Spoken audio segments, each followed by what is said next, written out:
सबर करे दर्द के न घर करे हो जाइम ठीक त प्यार रात भर करे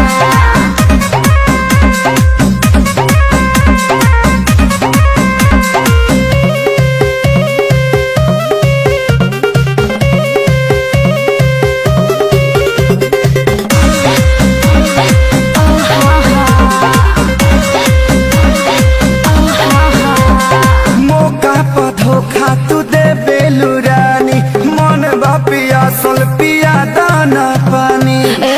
किया पन मन मना लीजिए चुम्मे से काम चला लीजिए हमारो त मन करे दिन दोपहर करी हमारो त मन करे दिन दोपहर करी सैया जी सबर करी दर्द के न घर करे हो जाइम ठीक त प्यार रात भर करे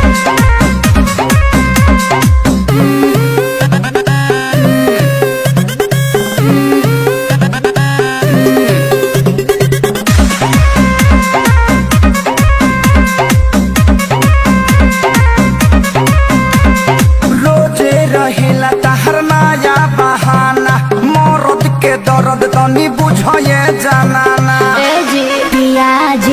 दुख न बुझनी झूठे सजिया पजूझनी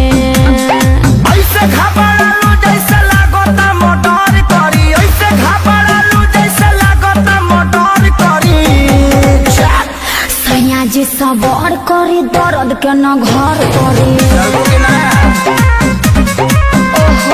सैया खेसारी पहले पवन के खबर करी वो का बेची है बीच में।